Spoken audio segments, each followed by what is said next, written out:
Hello, and thank you all so much for being here today for this discussion on teaching democracy, the power of civic literacy, with Jeffrey Rosen, the president and CEO of the National Constitution Center and author of The Pursuit of Happiness: How Classical Writers on Virtue Inspired the Lives of the Founders and Defined America. My name is Hans Zeiger, and I'm president of the Jack Miller Center, a nonpartisan educational venture to advance the ideas, documents, and history we hold in common as Americans. We seek to expand the talent pipeline of university professors who teach the American political tradition, to forge new models for university-based training of K-12 teachers, and to build a diverse coalition of leaders, scholars, and teachers to ignite a civic education renaissance. American constitutional democracy depends fundamentally on citizens who are civically literate, that is, people who have read the documents of the American political tradition and are prepared to discuss them. This includes constitutional literacy, but it also includes a conversance in the readings that informed the Constitution and that have been informed by it. And that's why we wanted to talk with Jeffrey Rosen today. No one is doing more to advance constitutional and civic literacy today than Jeffrey Rosen. He's the president and CEO of the National Constitution Center, where he hosts We the People, a weekly podcast of constitutional debate. He's also a professor of law at the George Washington University Law School and a contributing editor of The Atlantic. He was previously the legal affairs editor of the New Republic and a staff writer for the New Yorker. Rosen's new book, as I mentioned, The Pursuit of Happiness: How Classical Writers on Virtue Inspired the Lives of the Founders and Defined America. His other books include the New York Times bestseller Conversations with RBG, Justice Ruth Bader Ginsburg, on life, love, liberty, and law, as well as biographies of Louis Brandeis and William Howard Taft. Rosen is a graduate of Harvard College, Oxford University, where he was a Marshall Scholar, and Yale Law School. Jeffrey Rosen, welcome, and thank you for joining us on this webinar. Thank you, Hans. It is wonderful to be with you. Well, I want to start with a quote from George Washington's first inaugural address, where Washington declared that there is no truth more thoroughly established than that there exists in the economy and course of nature an indissoluble union between virtue and happiness. Now, it's an amazing statement because Washington is basically saying that's the one truth that can be backed up more thoroughly than any other. And Washington wasn't the only one saying things like that about the connection between virtue and happiness in that generation. It was a major theme for the founders. Jeffrey Rosen, why does this connection between virtue and happiness matter? And why did you decide to write about it in your book? Well, that's a wonderful quotation to begin with. Washington on the indissoluble connection between virtue and happiness. And it was a similar quotation that inspired me to write the book. I noticed that both Ben Franklin and Thomas Jefferson had drafted 12 or 13 virtues for daily living, and both of them chose as mottos for their project a quotation from Cicero along the same lines as the Washington quotation that you mentioned. Franklin's version was, "Without virtue, happiness cannot be." And Jefferson chose a longer passage from Cicero that said that he who's achieved tranquility of soul, who's neither unduly exuberant or unduly despondent, he is the self-composed man of whom we are in quest. He's the happy man. And it was noticing that both Franklin and Jefferson had relied on Cicero, in particular, a book by Cicero called the Tusculan Disputations, and that both had defined happiness not as seeking pleasure, but seeking virtue, that inspired me to write this book. I figured I should read Cicero, and then I tried to identify other moral philosophers to read, and spending a year reading these moral philosophers on the connection between virtue and happiness changed my life. It changed my understanding of how to be a good person, how to be a good citizen, and also my understanding of the moral psychology at the heart of the American founding.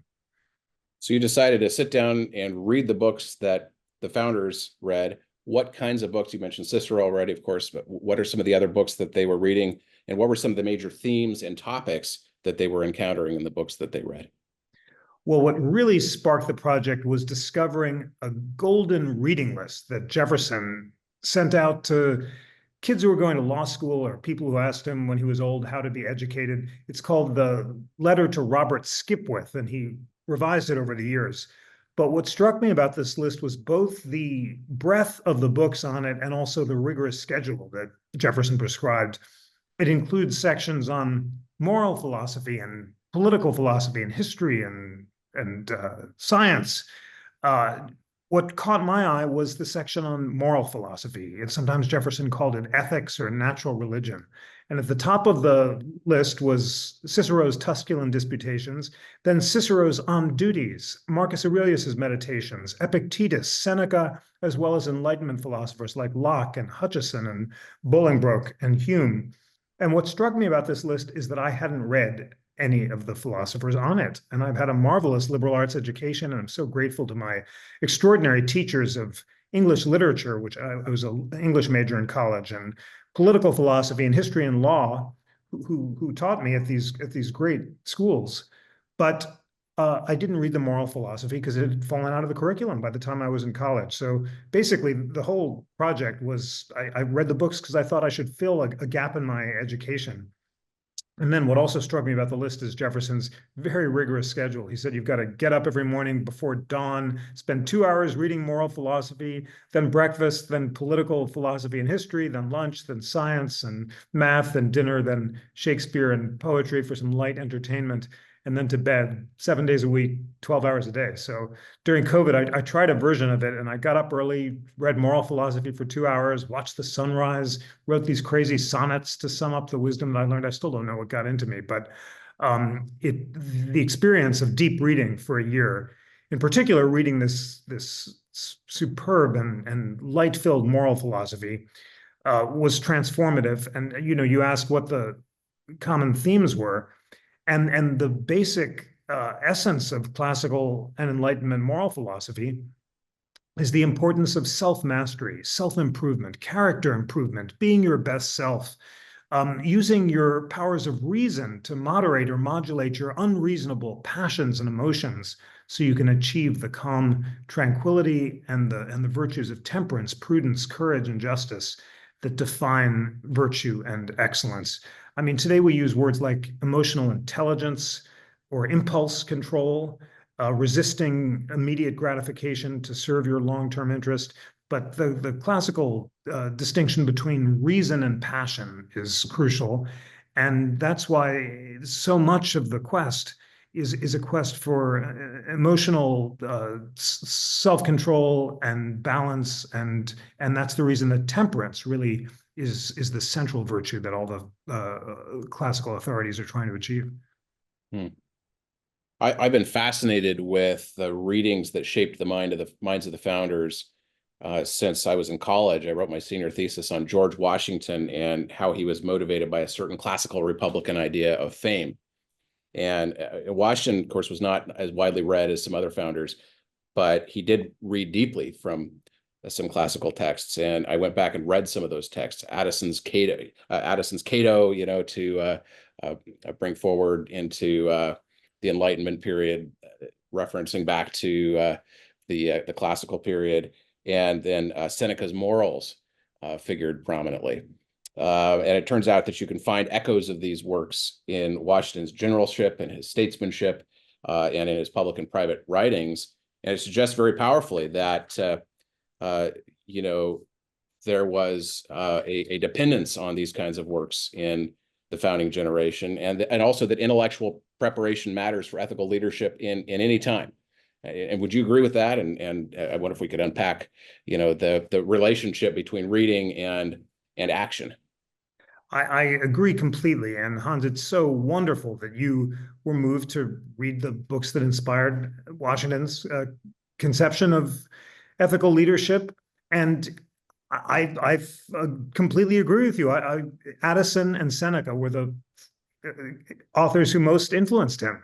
And as you discovered and as you wrote about, from Addison, he got the kind of popularized stoicism that led him to become the greatest man of his age. It was his self-control, his self-command at Newburgh when the troops are mutinying that led him to appeal for patience and temperance. If only the soldiers could wait a little bit longer, he'd ensure that Congress would pay them. And that led him to avoid a mutiny. And of course, as you discovered and wrote about, his favorite play was Addison's Cato, which he had performed for the troops at Valley Forge, praising the calm virtues of mild philosophy. Imagine a general today performing a play, a classical play in order to inspire temperance as well as self-command and heroism. Really, the courage comes from that ability to moderate or modulate your immediate passion so you can achieve total self-command. And then Seneca is absolutely the other great influence on Washington. He had a translation of it, whose a copy survives, and he was especially moved by Seneca's emphasis on time. The letter to Lucilius that says, time is a gift repaid by industry, by squandering it, what fools we mortals be. That famous line that Shakespeare later quoted in A Midsummer Night's Dream. And Washington has clocks all over the place and keeps a rigorous schedule until he's old, having meals at the same time and exercise and work, and is determined to waste no time, as he diarized to himself, and to ensure that every moment of the day is used for productive focus, to avoid unproductive perseverations, so that you can achieve your God-given potential and in his case, achieve noble fame. That ambition of honorable fame was the great classical desire. Hamilton had it too. All of the great classical statesmen, including Cicero, who of course was a statesman as well as a rhetorician and had great literary achievements, wanted to serve their country so that they could achieve honorable fame. And the goal is not greed or avarice or ego-based ambition for personal self-interest, but to serve your country so that you achieve proper and honorable renown. And this was, you asked about the connection between this classical education and ethical leadership. Washington centrally believed, as the other founders did too, that personal self-government is necessary for political self-government. Unless we as individuals can master our unproductive emotions and our anger and our acting out in an ego-based way, as well as our greed and our avarice and our fear, as individuals, we won't be able to be responsible citizens or leaders. And in particular, leaders will be guided by their own avaricious self-interest and greed and corruption rather than serving the public good. So ethical leadership, how to avoid self-interested, corrupt, greedy behavior, which serves ourselves, but not the res publica, the public good. It requires this classical self-control and focus on virtue, on subjugating our own individual interests for the public good. These and Washington and the other founders aren't sure whether the experiment will succeed. There's no guarantee. Previous republics like Greece and Rome had fallen and gone the way of demagogues and the mob. And that's why Washington, in the farewell address, appeals to Americans and says, we must avoid the dangers of faction, of groups animated by passion rather than reason. And unless we can avoid that sort of selfish polarization, then we'll go the way of Greece and Rome. So there's this beautiful but also sobering symmetry to the founders' emphasis on the connection between political and personal self-government. It puts great responsibility on the individual citizen to achieve self-mastery and on individual leaders to serve the public good. And that's why, for Washington, Seneca and Addison, as you discovered, are so crucial. In your book, you write that public education and a culture of self-improvement preserved an ethos of personal and civic virtues based in foundational readings for quite a while. I was especially struck by an essay that you included from future Supreme Court Justice Ruth Bader Ginsburg on 4 great documents that she had encountered as a student at Brooklyn Elementary School, Public Elementary School 238. The documents were the 10 Commandments, the Magna Carta, the English Bill of Rights of 1689, and the Declaration of Independence. These documents, she wrote, were great. She wrote this as a teenager. These documents were great because of all of the benefits to humanity which came about as a result of their fine ideals and principles. And then to set this in historical context, you write the following. Like the founders, Ruth Bader Ginsburg received an education that included primary texts from classical, Enlightenment, and American history. Some founders, such as Adams, Madison, and Hamilton, had to read and master these texts in order to graduate from college. Other great Americans, including Douglas and Lincoln, educated themselves by reading texts that they found previously compiled and condensed in the popular readers and handbooks of their time. Closer to our time, Justices Brandeis and Ginsburg were exposed to the classics through American public schools. So here's my question. What would it take to spark a renaissance in this kind of education in our own time? Well, first of all, I'm so glad that you found that incredibly moving essay from young Ruth Ginsburg, a teenager, as you said. Isn't that extraordinary, in Brooklyn public schools to talk about the central importance of those classic texts and documents? I had the honor of knowing Justice Ginsburg, and I once asked her, where did you get your incredible focus as well as your commitment to these documents? And she said that it came from her mother, who was an immigrant from Eastern Europe, fleeing the murderous pogroms of Eastern Europe. She came to the Lower East Side, where she was educated in New York public school. She loved reading so much, her mom did, that she once was walking along the Lower East Side and she broke her nose because she was buried in a book and she didn't notice the wall that was right in front of her. That's how much she valued reading. And Justice Ginsburg's mother told her, avoid unproductive emotions like anger, jealousy, and fear. They will not serve you. They will distract you from productive work. Be a lady, she said, by which she meant be self-composed, be independent, and recognize that the fountain of wisdom flows through books, and it is urgently important to learn about the virtues of self-mastery from great heroes of the past. So as it happens, my mom, Estelle Rosen, graduated from New York City public schools the same year as Justice Ginsburg. They were the same age, 1950. My mom got some of it also. I don't have her textbooks, but I do know that she had excerpts from the classics, Cicero and Ben Franklin and so forth.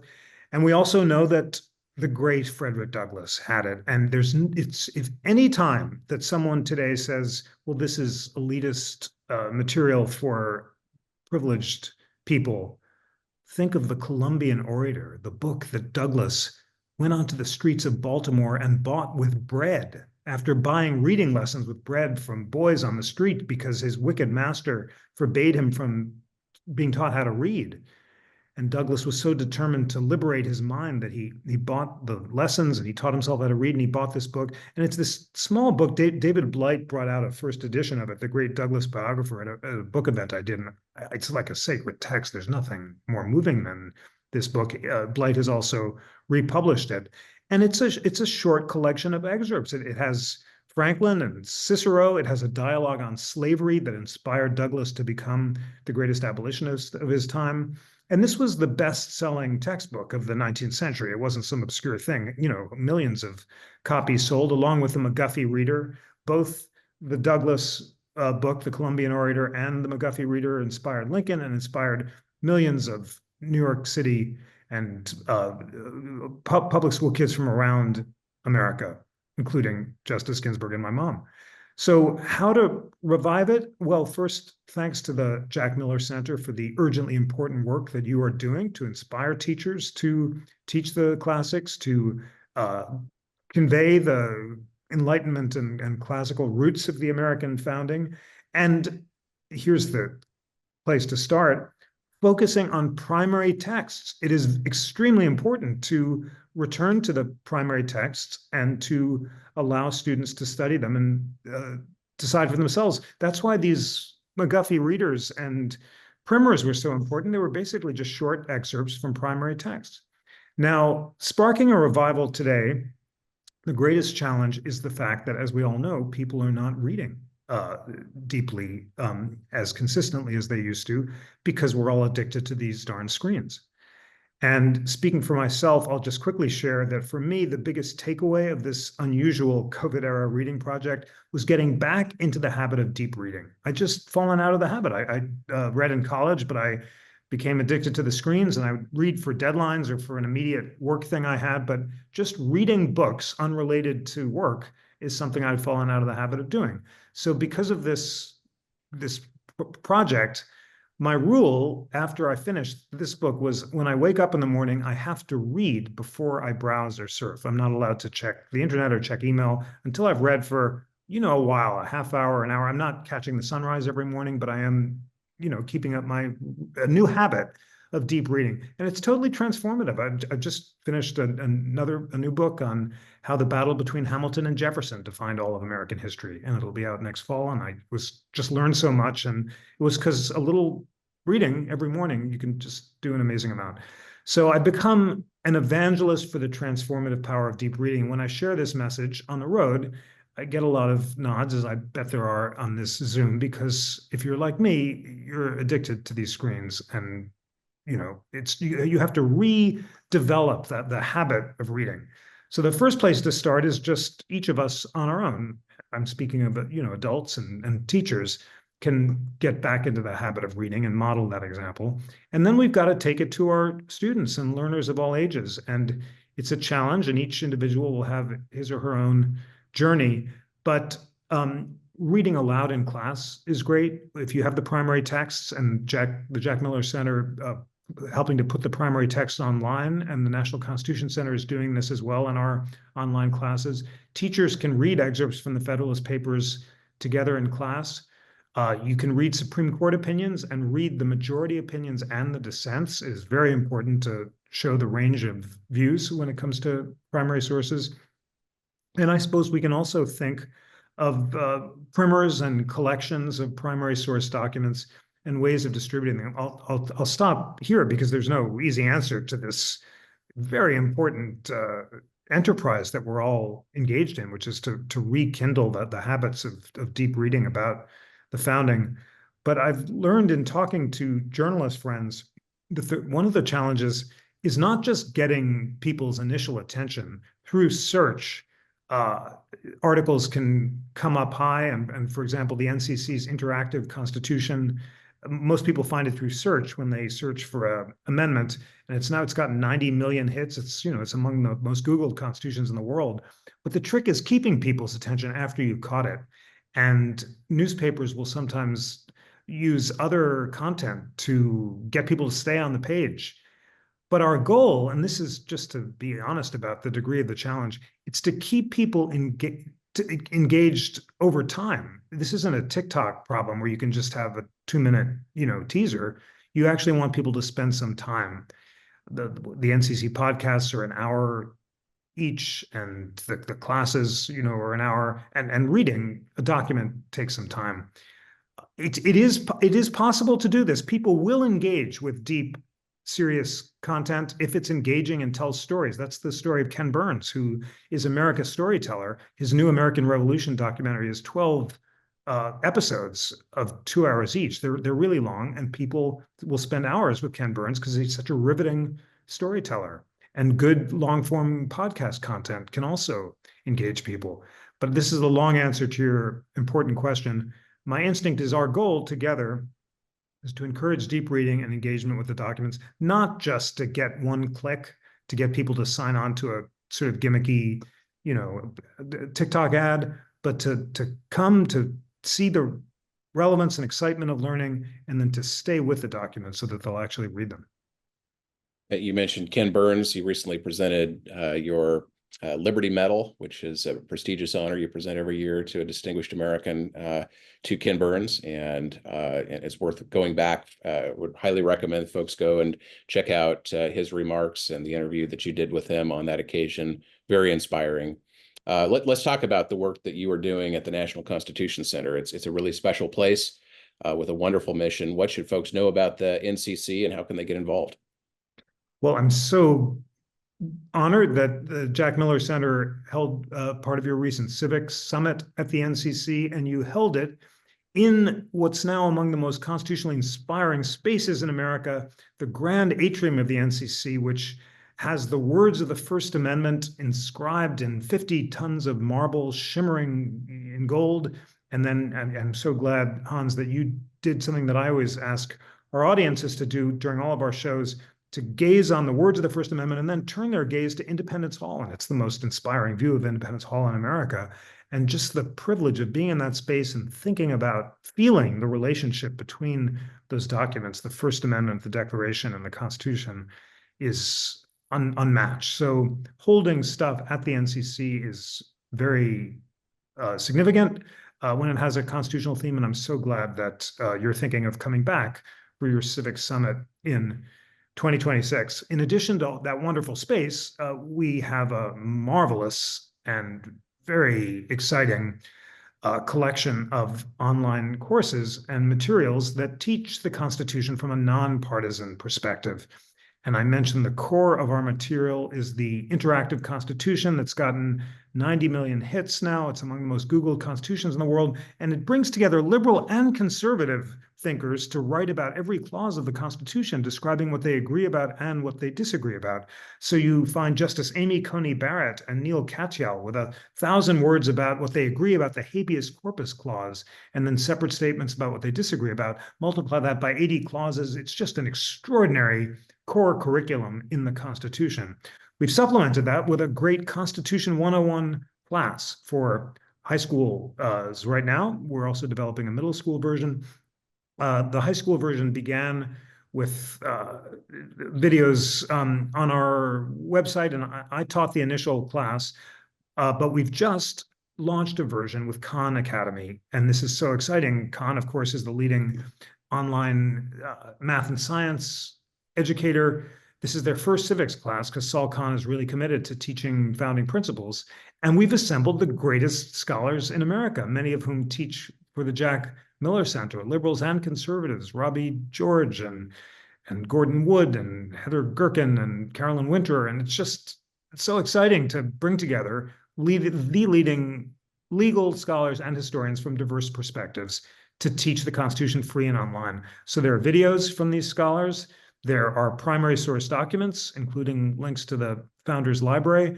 And then there are quizzes and tests, and they're tough. I took them, and they're challenging, but well worth the effort. I know that people will do well if they focus and spend some time on it. And the goal is to use this to transform civics in America. The key is adoption, as we all know. And many schools will use this as supplemental material. Some homeschools will use it. Charter schools have a multi-year distribution effort with Khan to really get this into the high schools. And then next up, a version for middle schools as well, and colleges and adult learners. But that's the basic idea, is to teach the Constitution from this nonpartisan perspective with liberals and conservatives, always showing a diverse series of views. I'll just add two other big pieces of content that we're excited about and would love the help of folks who are on the Zoom and working with you at Jack Miller to distribute. I do a weekly podcast called We the People, as you mentioned, and that a very simple format brings together liberal and conservatives to discuss constitutional issues in the news or throughout American history. And it's a unique product in bringing together liberals and conservatives for constitutional debate, and it allows us to discuss all the hot button issues from a nonpartisan perspective. We don't talk about the merits of the policy disputes, but about their constitutional dimensions. And that's a great way to bring the Constitution to life into classrooms, to show how it matters. And then finally, we're developing new courses. And first up is a course on the founders and civic virtue, kind of jumping off the happiness book. We'll create a course on the founders who I discuss in the book. Storytelling is the best way to engage people, the classical texts they read, the virtues that they focused on, and hope to use this for schools that are looking for supplemental materials for character education, which many are, for middle school, high school, college audiences, and beyond. So those are among the things on the horizon, and it's really exciting to share them and also to work with you to bring them to the world. We received some audience questions, and let me just pick one out here from John Farabee. He asks, ideally, in your mind, at what age should civic education start, and what role might participation in local government play? Well, how old do you have to be before you don't have to be able to walk before you can begin to be inspired by history and the founding and basic principles? But I think realistically, although telling stories about history is great in the earliest ages. A kind of systematic historical study can begin in middle school and very much go beyond that. I'm so struck. It's such an honor to be part of this movement for civic education, and people will come up to me all the time, young people or adults, and say they talk about a middle school history teacher who just changed their life, who sparked their love of history and set them down this path of learning and light. So that's a great place to begin. And of course, local government is crucial. Both Alexis de Tocqueville and another hero of mine, Louis Brandeis, talked about the states as laboratories of democracy. Tocqueville thought of local government as a gratuitous public school, a free public school where people could learn the habits of deliberation and of self-government that's crucial to the success of the democratic experiment. And in these polarized times, liberals as well as conservatives are rediscovering the virtues of federalism and of government at the local level. Of course, this is Jefferson's dream as well, is self-government at the most local level, the ward and the shire, where people can really become invested in democratic outcomes. So it's a bipartisan enterprise. It is deeply helpful for developing civic habits, and the more local government, the better. One last question. We have a whole series of 250th anniversaries coming up over the next 16 or 17 years. Of course, with the anniversary of the Declaration of Independence in 2026, but leading up to the anniversary of the Constitution and Bill of Rights in 2037 and 2041. How can we make the most of these key milestones so they're not just feel-good commemorations, but really contribute to elevating civic literacy in our time? Great question, and a very important reminder. Let's view the 250th of the Declaration not as an end, but a beginning. Of the immediate horizon is the path to 2037, the 250th anniversary of the Constitution. And it's significant that the National Constitution Center was founded in 1987 during the 200th anniversary of the Constitution, founded by both houses of Congress, a congressional charter signed by President Reagan. We're a private nonprofit, but created by the Bicentennial Heritage Act as an expression of the seriousness that America took the 200th anniversary of the Constitution. So how can we commemorate this great anniversary together? By inspiring learning and curiosity about the American idea embodied in the Declaration and the Constitution. The big ideas of the Declaration, liberty, equality, and democracy, and the big ideas of the Constitution, separation of powers, federalism, and the Bill of Rights, are ones that the NCC is highlighting on a new civic toolkit that we're going to launch next year, commissioning great historians to write about those big ideas with primary source documents and links to teaching materials. We want to distribute that broadly to learners of all ages, and then let that learning journey continue up to 2037 and beyond by thinking about the relationship between and among the documents, the Declaration, a promissory note, the Constitution, a structure of government, all to embody the basic principles of the American idea and to protect liberty, equality, and government by consent. If we need inspiration for this great task, my vote for a mission statement is John Quincy Adams' address on the Jubilee of the Constitution, the 50th anniversary of the Constitution. He gave the address in 1839 to the New York Historical Society. And he says that this is the case we've got to make together. The success of the American experiment depends on America's ability and willingness to learn about the principles of the Declaration and the Constitution. Quincy Adams says the experiment will succeed if we learn these principles and fail if we don't. And then he quotes the book of Deuteronomy, and he says, take these principles of the Declaration and the Constitution and put them as frontlets between your eyes. Place them above your doorposts. Bind them to your hands and to your arms. Whisper them to your children before you sleep. Make them the principles of your political salvation. So that's how urgently important it is that we at the Jack Miller Center and the NCC teach and inspire learning about the principles of the Declaration and the Constitution leading up to America's 250 and beyond. And that's exactly what we're going to do together. Terrific. Thank you so much, Jeffrey Rosen. If folks want to get in touch with the National Constitution Center or support your work, how can they do that? jrosen@constitutioncenter.org. Constitutioncenter.org is the website. And it's just great to connect with all of you wonderful supporters and members of the Jack Miller Center. So excited about our work together and much looking forward to all the light that we will spread. Thank you, Jeffrey. And I'll add that if people want to learn more about the Jack Miller Center, you can check out our website at jackmillercenter.org. We'd love for you to get involved. Please get in touch with your ideas and questions. Thanks for being with us today. And thanks again to our guest, Jeffrey Rosen. Have a great day. Thanks all. Bye.